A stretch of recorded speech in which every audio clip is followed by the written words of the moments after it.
Securities India Private Limited. Thank you, and over to you, ma'am. Thank you, Vikra. Good morning, all. On behalf of Elara Securities, we welcome you all to the Q3FY26 earnings conference call of Muthoot Capital Services Limited. From the management today, we have with us Ms. Tina Muthoot, Full-Time Director, Mr. Matthews Marcos, Chief Executive Officer, Mr. Ramandeep Gill, Chief Financial Officer. We express our gratitude towards the esteemed management of Muthoot Capital to provide us the opportunity to host this conference call. Without further ado, I now hand over the call to Mr. Matthews Marcos, Chief Executive Officer, for his opening remarks, post which we can open the floor for Q&A. Thank you, and over to you, sir. Thank you, Shweta. Good morning, everyone. First of all, let me start by wishing you all and your loved ones a very happy and prosperous 2026. We are happy to connect with all of you once again to announce our Q3 results.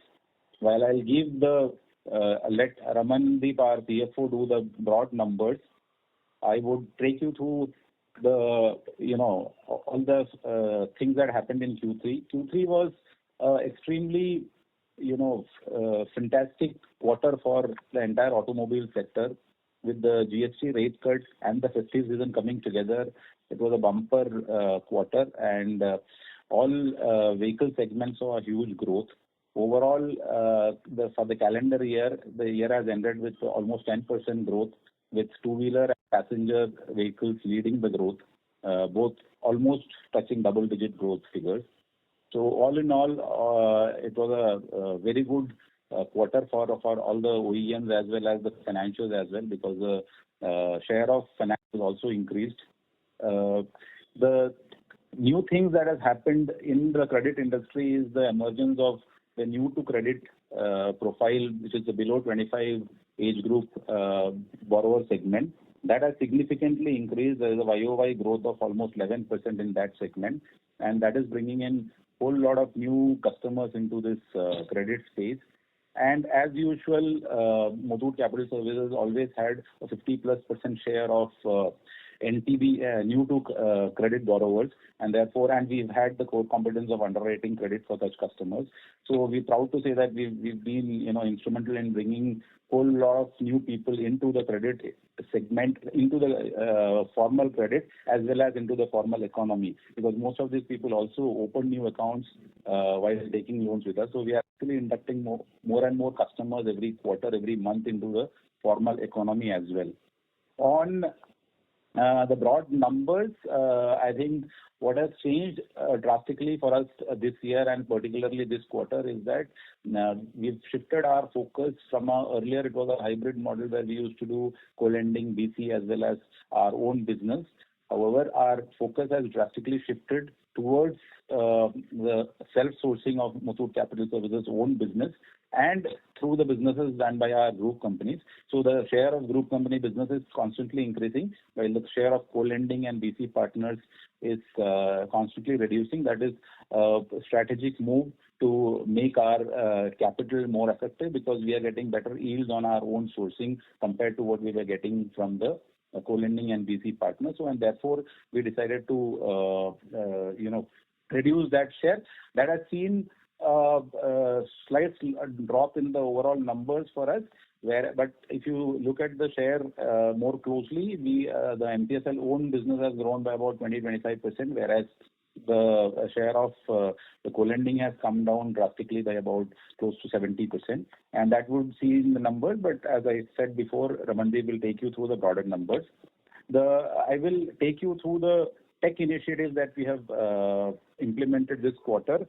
We have collection as our main focus, because after the credit underwriting part, most important component of this business is how effectively you can collect. And we have done a lot of tech investments in the collection piece. So we adopted a new collection app from our loan originator, for our LMS, which is FinOne. That's called the M-Collect. And we've also started issuing all sales team. The first 6 months collection has been given to sales team, and therefore they also use the M-Collect app.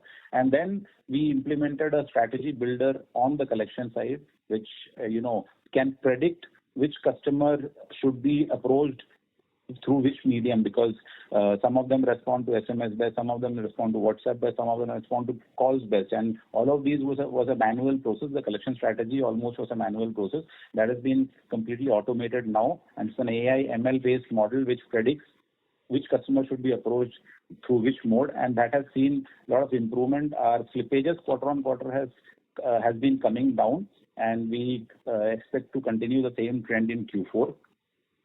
On the other initiatives that we have taken on the tech side, we have brought in agentic AI-based telecalling, which is reducing our physical strength of telecallers, and the cost has seen a drastic reduction, and the number of calls that we are able to make has drastically improved. All the team that used to take about 1 month to reach out to the customers can be done in just a matter of 1 day, because of the bot is capable of making any number of calls.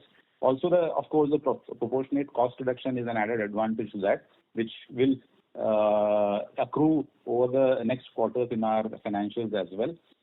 We were also able to launch a new product. We took baby steps in construction equipment finance. We had launched commercial vehicles last year, and at that time itself we had said that we would be going the entire journey of having all the products on wheels under our folio, and as a step towards that, we have launched construction equipment last quarter, and we've started taking baby steps in that business. Q4 onwards, that business also will start increasing. And as I had mentioned before, the used two-wheeler product is also ready and is under UAT. So hopefully in January we will be able to go live with that also. So by the end of the calendar financial year, we will have all of these products offered over the counter from our stable, which is new two-wheeler, used car, used CV, used construction equipment, and the loyalty loan, which is a top-up loan over and above our two-wheeler customer base. We also saw growth in our retail FD book. As I had mentioned in our previous call that we have put up a retail liability sales team. So our retail FD book grew by about 26 crores in the quarter, and that has been the best growth for us.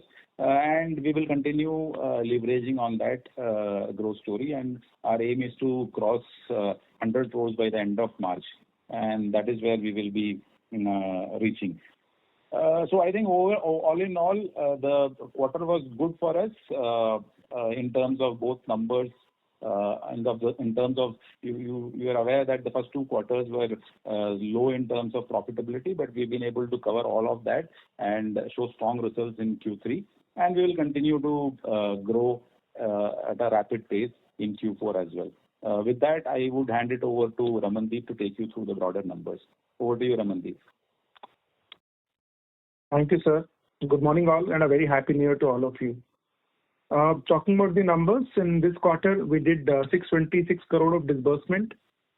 While doing that, we have added 64,458 customers, and we have taken our total live customer base to close to 6 lakhs now. This has taken my total AUM to 3,399 crore with a balance sheet size of 3,944 crores. The borrowing for the company stood at 3,198 crore, which took debt to equity of the company at 4.81x, and the CRAR of the company stood at 22.49%. The GNPA of the company on POS we have reported 5.93%, whereas NNPA 3%. The total growth from the Q3 of last year till now, the company has seen, wherein last Q3 of 25 financial year, the total AUM of the company was 2,832 crore. That has gone up to 3,399 crore in this quarter. Now, when we say in this quarter what we have done, so last year, the MCSL portfolio, I just wanted to give you a breakup of the portfolio between MCSL and the co-lending, as our CEO sir has said. Last year, at the same time, MCSL portfolio was 1,911 CR. Now, in this quarter, we are closing at 2,712 CR, marking a growth of 42% in the MCSL portfolio only. On the co-lending side, we have reached at a height of 939 CR as a co-lending closing portfolio. Now that has been brought down to 685 CR, marking a degrowth of 26% in the co-lending portfolio on year-on-year basis. On the product side, the company has four products effectively, wherein two-wheeler takes the overall share, and that has been and there are two more products which have been introduced by the company in the last financial year, which are used car and CVs. On two-wheeler side, the company has seen a year-on-year growth of 15%, whereas loyalty loan we have seen a growth of 149%. The products which were new to us are four-wheeler and CV. From four-wheeler side, we have seen a growth of 84% year-on-year, whereas on CV side, we have a remarkable growth of 476% year-on-year. Now, talking about the NPAs of the company and what is the kind of impairment expense that we have incurred that you people can also analyze in the financials as well. Product-wise, first we'll have split it into these four products, which are two-wheeler, used four-wheeler, CV, and loyalty loans. On my two-wheeler, the AUM of 2,308 crores, we have reported an NPA number of 214 crores. Of that, the provisioning has been made as 111 CR as a 50% provisioning. On used four-wheeler, the AUM stood at 136 crore with NPA of 2.40 CR. On that, the provisioning is 2.81 crores. And on the CV side, the closing AUM is 186 crore with 75 lakh of NPA. The provisioning here is 2.5 crores. Loyalty loan, we are closing an AUM of 50 crore with an NPA of 1.48 crore. Provisioning is 86 lakh, which is 50%. On CV and used car, since these are new businesses for us, that is the reason impairment expense for these is higher than the NPA. So overall impairment for this, including stage 1, 2, and 3, if we take on the NPA, it is more than 100%. Now, talking about the business of the company, last year at the same quarter, we did 845 crore of business. In this year, we did 625. Primarily, the growth we can see in the MCSL portfolio, but yes, in the other portfolio like partnerships, we have seen a degrowth here. Rating of the company in this quarter, CRISIL has upgraded us, like A+ was there. Now that has become A+ with a positive outlook with the A+. Now, from the revenue side of the company, which we can analyze from the P&L as well, the comparison has already been shared for the year-on-year. So for the first 9 months of the last year, the company has posted a revenue of 336 crore. In the first 9 months of this financial year, the company has posted a total income and revenue of 463.85 crore. The finance cost of the company, which was for the first 9 months of the last year, stood at 156 crore. That we have closed at 237 crore, which is basically a contribution towards the increase in the AUM. The OPEX of the company, which was 123 crore, we in first 9 months of the last year. Now in this year, we are reporting at 163.76 crore. The impairment expense, which was only 2.82 crore for the first 9 months of the last year. Now therein, we have seen it has gone up to 54.59 crore, which has given us a bit of it in the profitability of the company for this year. In this year, taking the conscious call, because we knew that from the Q4 of the last year onwards, slippages were happening in the NPA. So company has took a conscious call of taking my NPA of taking my LTV from which used to be 84.57%. Now that has been brought down to 79% as an LTV on which we are operating. The overall yield on which the blended yield on which the company is operating is 20.42%, whereas incremental yield for the Q3 onwards, the sourcing that we have done, for two-wheeler, we are operating at 22.25%. For CV, we are operating at 17.39%. And for four-wheeler, we are operating at 18.36%. Loyalty loans, we are operating at 24.92%. So we have also seen an income in the form of insurance income, wherein we have taken a corporate agency at the start of this financial year. In this quarter, we booked the income of 2.31 crore. The partners are Godjet, Lombard, and Across Assists. On the portfolio side of the company, the standard assets of the company stood at 93.55%, and remaining contribute to the stage 3 asset, which including of interest comes at 6.45%. Bucket-wise analysis we did on my zero bucket stood at 83.77%, which is fairly good as compared to the last quarters. On the source-wise analysis, when we do, the dealer channel contribute 8% of the NPA, whereas alternate channel is contributing 7.5%. And on the segment-wise analysis, when we do our four-wheelers, when we say used car, this is contributing 1.75% of the NPA, and my CV is contributing only 0.40%. Our CEO sir has also spoken on these slippages. Yes, in the Q1, when the company has reported a loss at -4 crores, wherein we can see the slippages as when we say slippages, which means percentage of flow forward towards my standard AUM. It used to be 0.91%. That has been gone down to 0.80% in Q2, and in Q3 we have reported it 0.65%. So it's a good achievement, wherein basis on this, we can see that the worst which we have seen in Q1, that has been over, and Q2 we have seen an improvement, and from Q3 onwards we are onwards and upwards, specifically for the NPA side of the company. When the slippages were so high, the rollback, the repo sale, and the recoveries from those NPAs have been increased substantially in this quarter. So therefore, what we have seen, we have taken a detailed study wherein we have taken help from the outside consultant to build an ECL for the company in Q2. In that, we have seen what is the LGD for the various product on which the company has to operate. So for two-wheelers, since the company, we have the data since inception, we have taken the total LGD of the company, which was coming to 28%. On a conscious call, we have added 2% extra there. Now, on my four-wheeler and my CVs, wherein the company is not having enough information since we have started recently, we have taken a market study of that. On that, we have posted an LGD of 40 and 45%. That is what we have taken a feeler from the market, so which is fairly high. Therefore, keeping the entire view where the LGD of the company should operate at, the PCR of the company was at 60%, and that too from last 12 to 15 months. And seeing the trend wherein the roll forward to NPA has also been brought down from 0.91% to 0.65.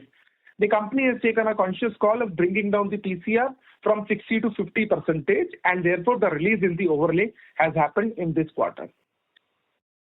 Apart from them, one more change has happened. We have also analyzed the portfolio wherein the company is not getting recoveries from those portfolio, and DPD is fairly 450 days plus. So we have taken a portfolio of D3, D2 and D1, wherein no contribution is happening, and because of no contribution is happening from this portfolio, the numerator keep stagnant. And when I said that MCSL portfolio is growing, whereas we are consciously taking efforts of not growing the other partners, co-lending and BBC portfolios are not growing. So which is basically giving me a hit also in my overall GNPA. This GNPA has not been created. Now it is basically coming from the pool of D1, D2 and D3. So therein we have taken a call here wherein 14.09 CR of the entire pool has been written off by the organization in this quarter.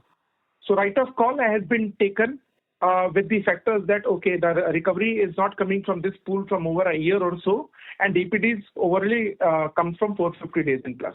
Before taking that call, what we have done, we have also analyzed the static pool, which I have also shared in the investor slide this time.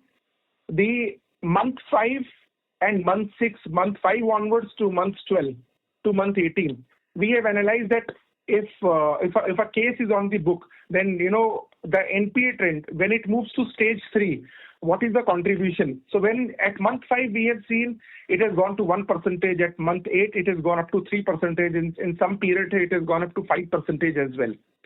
Whereas for the sourcing that we have done from the last 12 months or so, we have seen that month 5 has almost become 0 now, and month 8, which used to be as high as 4 to 5%, that has been gone down to 1% only, and month 12, which has reached to 7%, has now been gone down to 4%. So with these factual things and seeing the improvement in the fresh flow, seeing the improvement in the stage 3, the entire calls have been taken, which I have just explained. Then there's one more thing. We have also compare ki if we take then what is my ECL versus IRAC of the company. As far as the RBI classification and following the RBI norms, IRAC norms, the company need to have an impairment of 72.93 crore. As against, still we are holding an impairment of 120.91 CR, which is 47 crore in excess from the IRAC norm, and we want to keep it unless we see a further growth in further improvement in the NPA in next 12 to 18 months from now onwards. The securitized pool of the company remained at 554.34 crore, whereas the non-securitized pool, which is the own portfolio, it stood at 2,824. When I say securitized, it is basically contribution through PPTC only, and DA is a very small portion, which is 2.72 crores.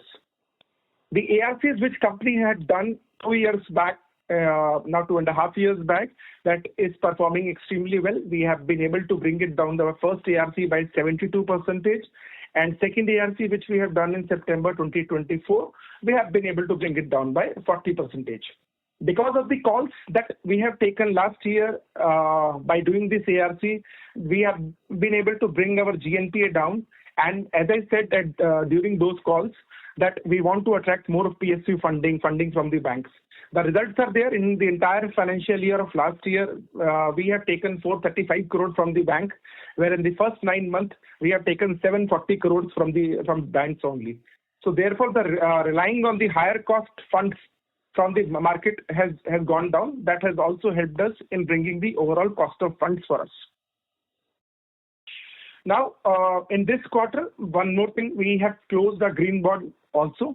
Guaranteco transaction has also happened. That has also been shared in my investor slides as well, wherein we have taken a contribution from Axis Bank 150 crore, another contribution wherein we are closely working with another investor, Trust Capital, so that we'll be able to close this deal in next month itself.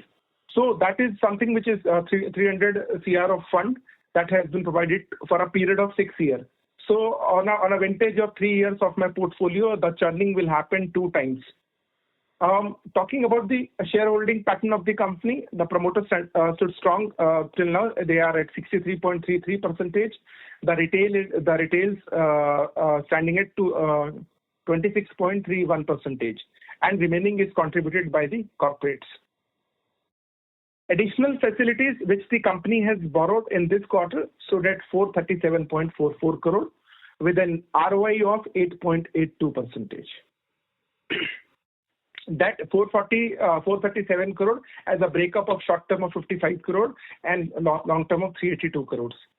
So during this year, we always compare from quarter to quarter only, and this is a comparison which I want to say for quarter 2 and 3. Whereas if you see the changes in the new NCD raised by the company, the rate has been gone down by 0.53%. In my new CPs, which have been raised by us from quarter 2 to quarter 3, the overall rate has been brought down by 0.60%. The PTCs have been brought down by 0.4%, whereas working capital demand loan from the bank in Q2 that has been brought down by 0.06%, and in Q3 it has been brought down by 0.13%. On the fixed deposit side of the company has made a remarkable growth in Q3 as compared to Q2, wherein the growth stood at 243%. We have raised 25.81 CR from the fixed deposit of the company, taking the total book at 67.28 crore with an aim to close at more than 100 crores by the end of this financial year. Talking about the structured liquidity and the ALM that has been filed by us to RBI, we can clearly say that there is no cumulative mismatch as of now. The liquidity of the company remains firm, wherein we are always reporting an LCR of the requirement from the RBI is 100%. We are hovering around somewhere around 115 to 125%, which is a very good sign. The term sheets and the sanction on hand has already provided us enough strength to say that we'll be able to maintain this LCR for the next 2 quarters as well. So now and then, the overall investments in the overall yield which the company does in terms of my PTC investment, SLR investment, the fixed deposit that we have with the bank, we are carrying an overall yield of 7%. In Q2, wherein I had a borrowing cost on my ROI at 9.66%, in Q3 I'm reporting this as 8.82%, which is a very significant change, a drop. And the XR of 10.30% has been reported at 10.09%, which it is also a very significant drop. With this, I would like to hand over the call to Shweta to take the questions. Thank you so much.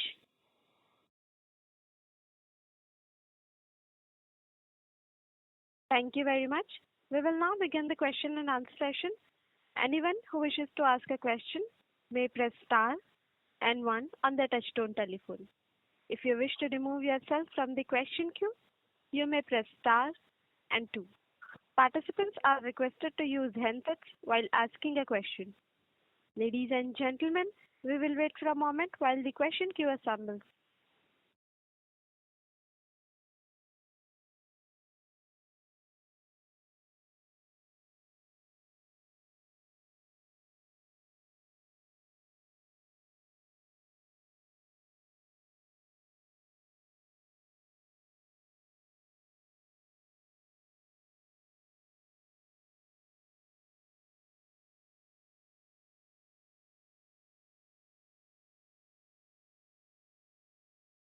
The first question is from the line of Amit Mehendale from Robo Capital. Please go ahead. Thank you. My first question is on loan book. So how do you see loan book in FY27 and 28? And also there was a discussion last time on 2% ROA on the last call. So how do you see that? Do you see you hitting ROA of 2% in next year?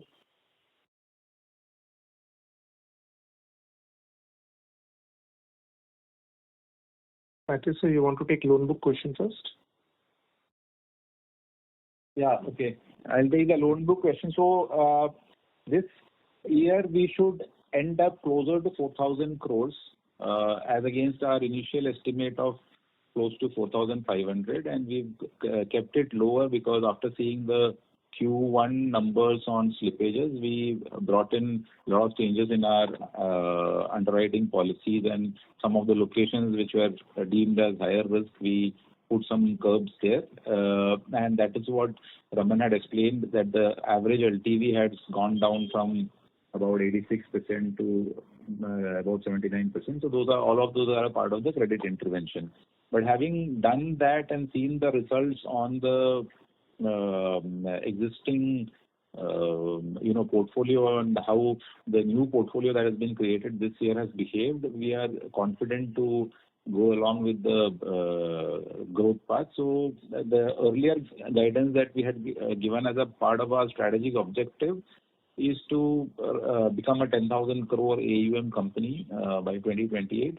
We are not revising our guidance. So according to that, we will calibrate our, so next month when we go into our budget session, we will build our budgets around that number so that we don't miss that 2028 mark of 10,000 crores. So that's the broad guidance. This year we should close with around 2,500 crores of disbursement, and next year onwards we should look at anything close to 4,000 crores as additional incremental disbursement. Raman, you can take the question on ROA. Second thing, okay. Thank you so much for asking this question. So, as I said in last quarter also, which I missed saying when I was initially speaking to you, I have also said one more thing in last quarter, that we'll be doing a DA, right? And that was also a part of the plan which we wanted to execute in Q3. Two reasons stopped us. Number one, the portfolio growth has to come. Now we know that overall portfolio, because our partnership is not growing and doing a DA at the same time, the growth will not come. Number one. Number two, the deals that we wanted to do a fairly large ticket, wherein the overall cost of the company has to go down. So that is the reason all those trends which I have shows my stage 3 asset trend in month 5 to month 12 is going down. That is all helping me in securing a deal now.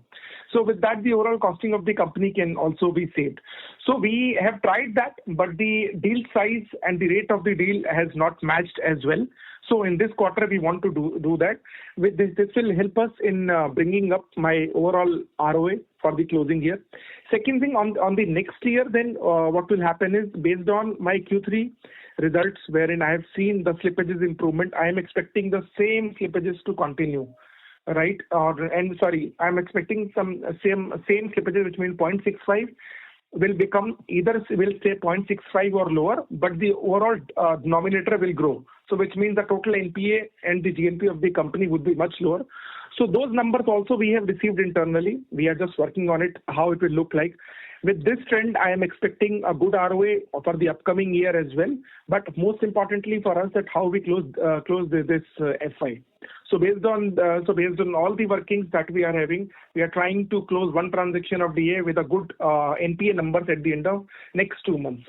So we people will be able to communicate the exact ROA numbers, which will be close to at the end of next quarter call. That's how we are going to go in the upcoming financial year. Thanks for that, sir. If I may look at the quarterly numbers, if your NII, for example, Q3 is about 74 crores and OPEX is about 58 crores. So if I do basic math, it leaves us with about 60 crores a year. And if I take a steady state 2% provisioning on the loan book, that also gives me about 60 crores. So I don't know how, you're calculating, but I don't see, any number anywhere close to 2%. And maybe you can, correct my numbers, quarterly numbers, that will help. Yeah. So I'm just opening that file only now. So when you say NII for this quarter, you have seen 74 crores. Wait a minute. I am just opening that as well. Yeah. So NII is 74 crores. You are right. Is about 58. Yes, you are right. Right. Sir, two things will contribute to this NII, which I have also tried and shown there, but I will explain during with the maths only here. The incremental ROI, I am at 20.42%, which I have said in my call, and my incremental ROI has become 22.79%. So that ROI is something which is contributing towards the top line. Number two, my cost of funds are going down. And number three, the impairment cost, which you have taken at 2%, I am as of now is 1.25% on the entire book. And this is what we want to continue with the same. So with that, I'm expecting good numbers, because when you see that your overall top line will increase by 2% on a business of around 2,600 crore, which is a basic average business. When you take the 2% crore, the 52 crore would be additional on that. Right, and when you see that 0.50 percentage of your cost of funds will go down, and that is evident from the trend that we are seeing right now. Right, we are expecting a good number. Like even if we raise say 1,300 crore for next year, on that we 0.50% would come around.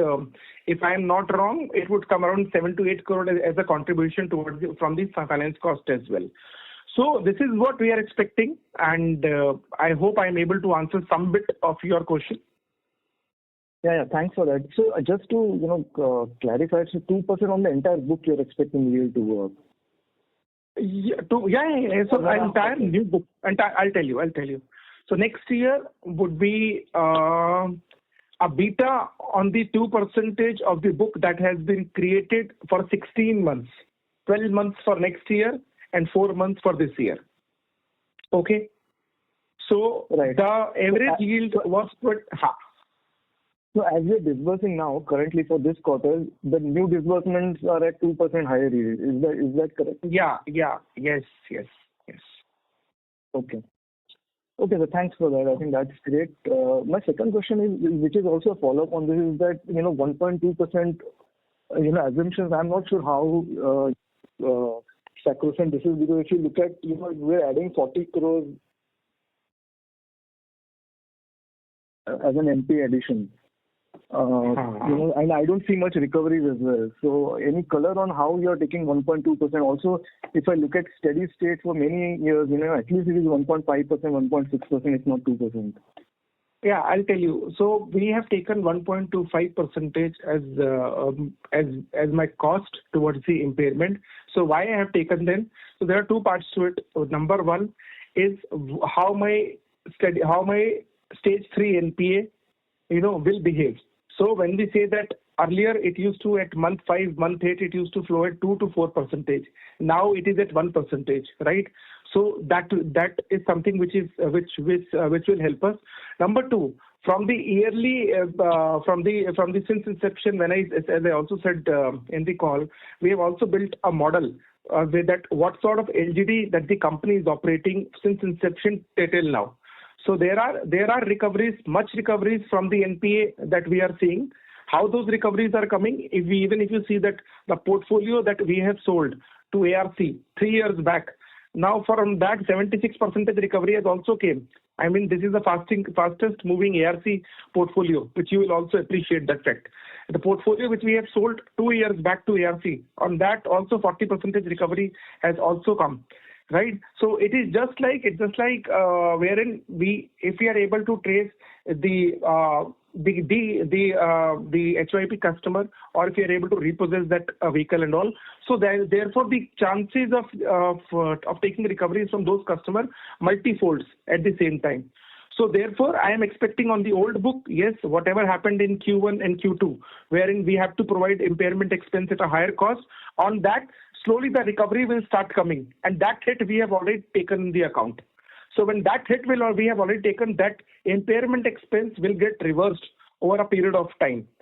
And that is how we have seen in the past as well. Okay, sir. Thanks a lot. That's it I from want mine. to add to what Raman has said.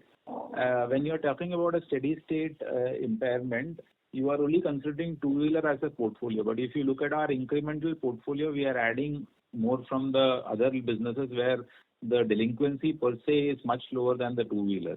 So if two-wheeler at 30 plus at an industry level is at about 7.6% to 7%, these products have a delinquency of less than 3%. Okay, so the incremental book that we are building are on and that was precisely the reason why we wanted to, diversify into multi-product and products which are much safer from a lending perspective. So that book is increasing, and obviously that will result in lower impairment and lower slippages going forward. So that will add. Secondly, after the corporate agency license that we've already started billing insurance income as a steady state stream of income, and plus the fact that we've also added roadside assist as a additional product for cross sell. All this cross sell will also add to our top line revenue. Right, sir. Thank you very much. I have one quick suggestion before I end. It will, I think, help if the management commentary at the beginning is limited to 10-15 minutes, so that the many participants get opportunity to ask questions. Typically, all the analysts look at the PowerPoint before attending the call. So maybe just a suggestion from my end, and that's it from my side. Thank you and all the best. Okay. Thank you. Feedback taken. Thank you. The next question is from the line of Rohan Mandora from Equirus. Please go ahead. Yeah, hi sir, good morning. I just wanted to understand, when you're talking about 4,000 crores of disbursements next year, current run rate is around 600 odd crores. So, what will lead to the step up in the disbursement run rate to almost 1,000 crores quarterly? And 3Q being a good quarter where vehicle sales were good, why did we not see an uptick in the disbursement run rate in 3Q? Okay, I will take that question. So we had a steady disbursement so last year, if you look at, we disbursed 2,900 crores. This year, because of, as I mentioned, we had done policy correction and it took some time to stabilize, we will end up with about 2,500 crores of disbursement. With the market, expected to grow at around 10%, this number is imminently possible. I don't see that as a huge jump from the current levels. And these numbers are easily achievable. In fact, we were heading towards that number this year till we put on the brakes in Q2. Otherwise, that numbers wouldn't have been a challenge at all. Sure. So if you can Plus elaborate on the addition of new products which are at a much higher ticket size. So our principal product used to be two-wheeler for a long time, which has an average ticket size of 85,000. Our car loan average ticket size is closer to 5 lakhs. CV is around 8 lakhs. And CE that we have recently introduced has an average ticket size of closer to 15 lakhs.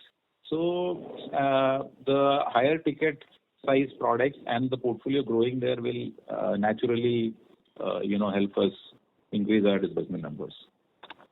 So it's a ticket size angle is right, but in terms of the distribution on the connect, how will you originate these incremental loans? Some color around that, and specifically also on the policy correction part that you said, if you can touch upon what was the specific measure that you took? Okay. So we did two things broadly. One was a location risk scorecard, which is we've categorized locations into high risk, low risk, medium risk, severe risk, etc.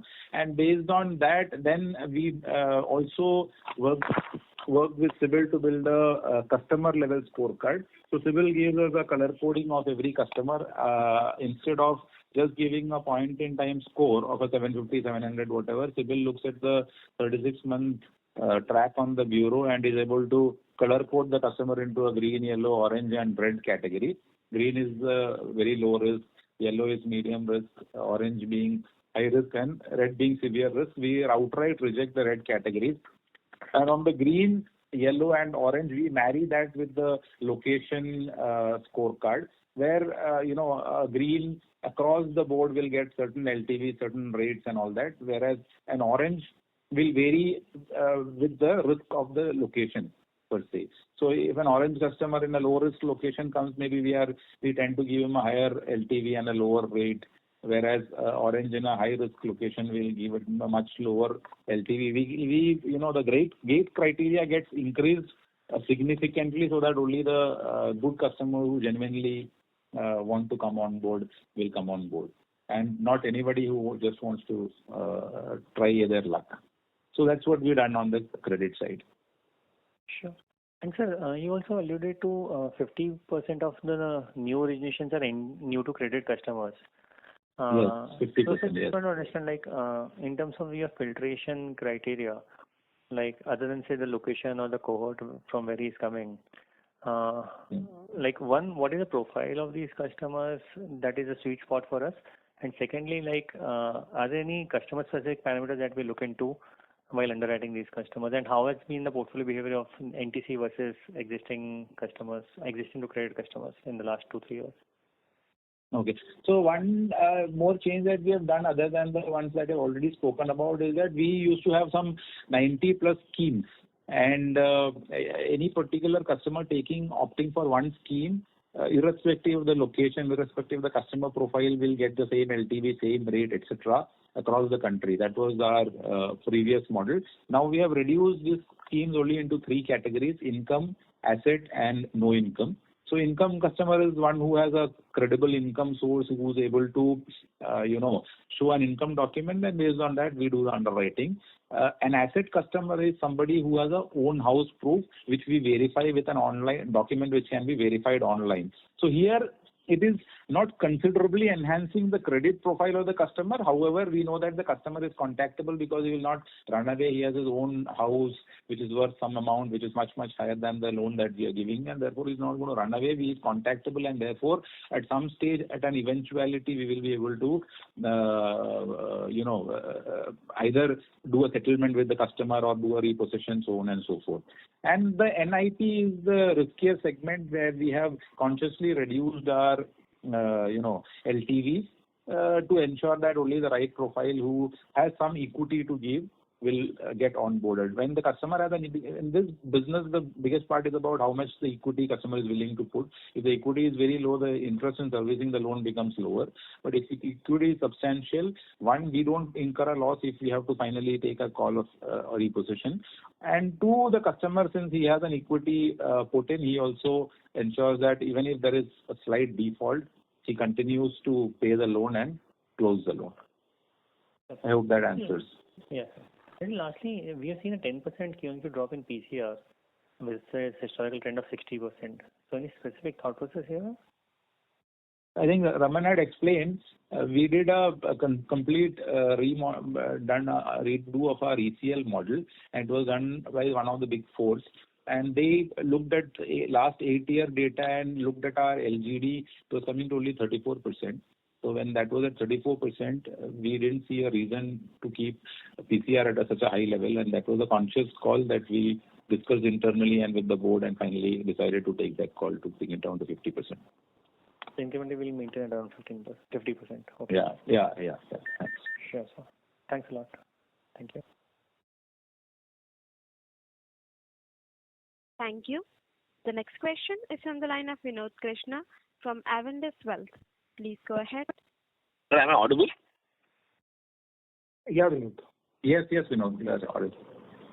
Sir, if you can, because although you're getting into new loan products, its percentage is still small. So when you say in 2 years you're going to FY27 and 28, you're going to go to 10,000 crore or 8,000 crore.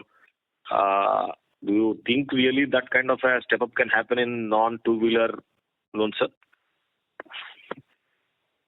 The step up the market is very big. Okay, so actually we've not even scratched the surface of the opportunity. These products, we wanted to see how it is going to shape up in the first year. So we went in a very, very calibrated manner. So the credit policies were kept very strict. So if you see this year across the industry on CV, passenger cars and two-wheeler, there was a uptick in the incremental delinquencies. But our delinquencies on these products are sub 1%. And that is, because we kept the gate criteria very, very strict. So now that we have some comfort, our RC pendencies in these products are the lowest in the industry. So all of those structural things which is required for this business to grow are currently in place. The credit team is in place, the business teams are in place, the SBUs are clearly verticalized, there is a separate P&L being monitored, the business heads are accountable for the P&L. So those structures which is required to scale up or basically to say a foundation has been clearly laid. Now how much high the superstructure has to be built is up to us because the foundation is pretty strong. So and the market is huge. So both these factors put together, we don't see a challenge in scaling up these businesses. And if you see in the last con call, you have guided 800 crores at the conservative side, but we have still only disbursed 600 crores. Any reasons? And how do you see about your year-end guidance of reaching 4,000 crore? Okay, so thanks for asking that. So two things. So if you look at our last year, Q3, we did 842 crores. And based on that, our estimate was that, but in that co-lending was 243 crores. This year, in this 624 crores, the co-lending is only 40 crores. So somewhere this year, we took a conscious call for two reasons. One, if you look at our leverage, we are already at 4.8%. We had to conserve our capital and we didn't want to do it at a low yielding product, which was co-lending. Two, our co-lending partners are not able to match up with the FLDG requirement, and therefore we said, this is not the right way to go ahead. So we curtailed that business, and that is what has impacted. So it was a very, very calculated call. We could have gone beyond 800 crores by increasing the co-lending share, but we decided not to do that. It was a conscious call in the interest of the investors and the company. So what would be the revised disbursement for Q4, sir? What do you think we'll end up at? We want to, without taking any co-lending, we want to restrict it to 600 crores for Q4. But next year you will go to around 1,000 per project. Yeah, we will start scaling up from, So obviously not from Q1. So the 600 can go to be 750, 800 crores in Q1. But then Q3 is the biggest. So next year Q3 we will really go hammer and tongs. That's the plan. And by this time, all these new products like construction equipment, used two-wheelers would have stabilized, the teams would have stabilized, and then we will be able to scale up. So any ROA targets that you can give for next 1-2 years, sir? And how you will reach there? Raman, will you take that question? Yes, I'll take that question. So guidance for this year, as I said in the last question as well, we want to see how the Q4 turns up for us. If we see a good number in Q4, both in the kind of sourcing and most importantly the NP of the company is going down. Obviously, I am right now for 1 quarter I have to provide for an impairment of 15 to 18 crores. If that we are able to save, then I will be able to save around, for 4 quarters, I'll be able to save 62 crores from that expense only. That is something which will decide that where we are in terms of that. See, so in Q3, we have seen a good glimpse of my, NPA going down. In Q4, I'm expecting the same number. If that going to happen, then obviously that 1%, 1.5%, which I am right now focusing on my impairment, that will get released. And that will be something which would be bare minimum, number 1. Number 2, I have also told that my incremental ROI is going up. So therefore, I am expecting a good contribution of 2% on the entire book of 15 to 16 months in the next year. And number 3, my cost of funds, which is going down, that we have seen in this year, the first 9 months. I'm expecting the same trend to continue for next 12 to 18 months. With taking all these 3 crucial parameters for the entire business, so we can analyze the ROA at our end that yet it's going to be good only. I will not commit one number at this point of time, but at Q4 I will be having a good view on the ROA for the next year as well. So just follow-up question on this, my last question. Sir, if you see in the last 8 years, we have not able to keep up our guidance, and especially on the underwriting part. So can we say now that we have done the repair work in terms of our underwriting, collections, partnerships, and whatever technology, and you're confident that at least 3% ROE will come at 10,000 crores, or are there anything more that you have to do in terms of teams? And if you can, because we have not got our guidance right in a big way. Sir, I missed your question. Last 8 years, what? The last 8 years, if you see the track record, we have not. We have changed our, of late post-COVID, especially we have changed our underwriting. We have put a new tech, new teams. So because we are not getting our guidance right, so are we very sure that have we done all the things that we have to do to make sure that the 10,000 crore journey will be much smoother than what we had in the last 6-7 years? So I don't know about the last 8 year bit, because last year we were at 2,000 crores and today we are at 3,400 crores. And on the AUM, last year we had committed 3,000 crores as our exit AUM, and we met that exit AUM. This year we had committed little over 4,000 crores, but we curtailed it a bit to reach closer to our 4,000 crore AUM. So I don't know. ROA, there's been, we are a largely two-wheeler player, and what happened in the microfinance segment, that was a sectoral issue. There was a spillover. So these are all kind of black swan events which you can't predict. But broadly on our numbers in terms of delivery, we've been able to meet up with our delivery numbers. So I don't completely agree there on the part that last 8 years we've not met our numbers. Yeah, there are blips which come because of these kind of events, and we are strong enough to or resilient enough to live through those not so comfortable time and still come out strong. So I think that's the strength of the company. No, sir. That's my point is, if you see black swans are happening at much more frequency than can be called black swans. So are we ready in terms of the systems and processes that that was my question. Yes, that's what we are ready, and we will continue to invest in all the right technology, all the right platforms. That's at a group level, the decision is very clear. So we will be up the curve on all the new interventions that come in at various points in time. Thank you, sir. Thank you very much, sir. All the best. Yeah. Thank you. Thank you. The next question is from the line of Tejas Khandelwal from Prudent Equity. Please go ahead. So, hi sir, am I audible? Yes, Tejas, you are audible. Yeah, so sir, I've been tracking the company for many quarters now, and asset quality pressure has been building consistently. And in every earning call, each time I have asked about it, the response has been very confident that things are under control, DA deals are going to happen, or profits will come through, and God knows what not. And sir, even in the last quarter, the guidance which you had given about 60 crores PAT for second half, that was very unrealistic. And this Q3 result is very disappointing because, sir, without that big provision release of 20 crores, the result would have looked very horrible. And sir, on the growth side, while the two-wheeler sector showed very massive numbers this quarter, but our advances grew just 3% quarter on quarter. And if you look at disbursements, so those are down by 26% year on year.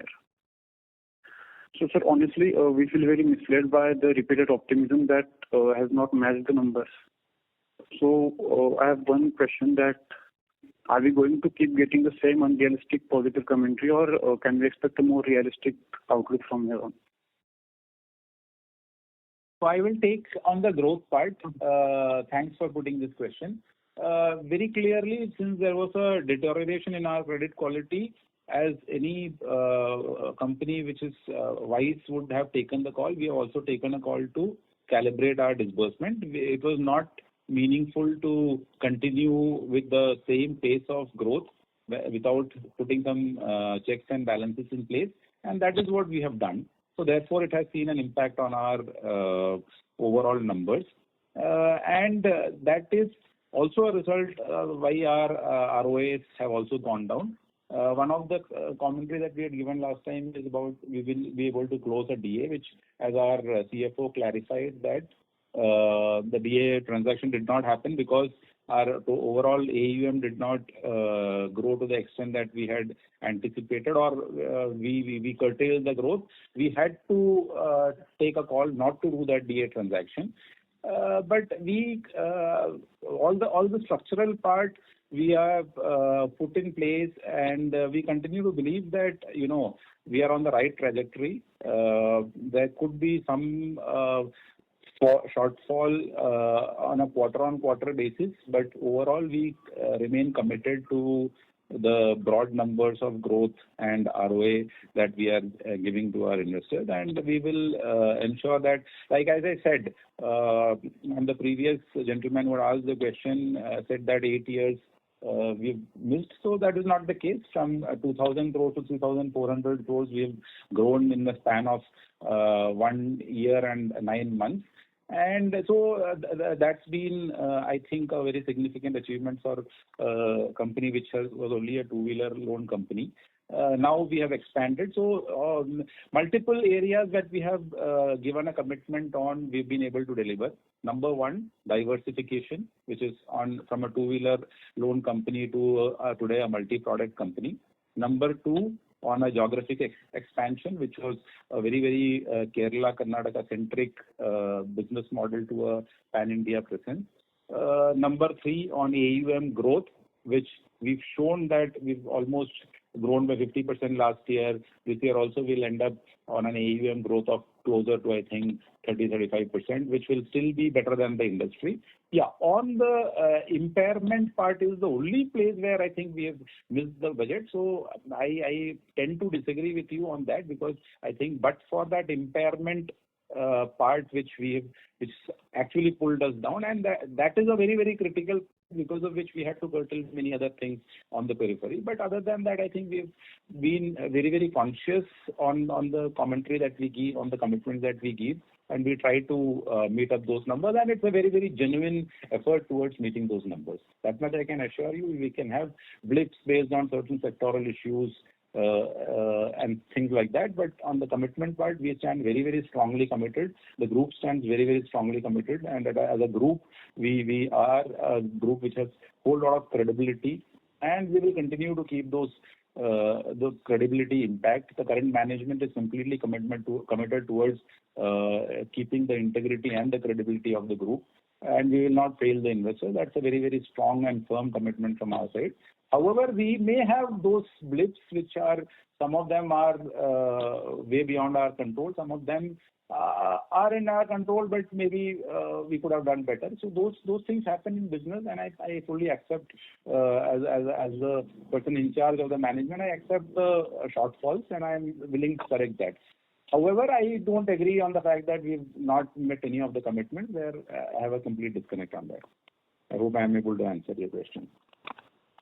Yes, sir. One of the few commitments which you have made is on the growth side. So I agree that the AUM is growing and our top line is growing. But sir, this is profitless growth, and I think which is not for the shareholders. Because the company has shown very... No, which I agree, but then, see, you are not giving time to the management also. No? So, for instance, we were trying to fix multiple things. Okay, so we've been fixing many of those things. Some of the places we have slipped, and I admit that. But you have to give some time to the management, because if being able to show, growth in so many areas like diversification of geography, diversification of product, increase of AUM, then you have to believe in us saying that, yeah, we will be able to show the last mile also on the profitability, and we are fully committed to that. Yes, yeah, when you are trying to fix too many things together, there will be one or two things which may slip, and I take full accountability of that, and we committed towards that. That I agree. But sir, since last many quarters, sir, you have spent so much on technology and restructuring your underwriting framework. Still, your NPAs have gone from 2.2% to 3.6% just year on year, net NPAs.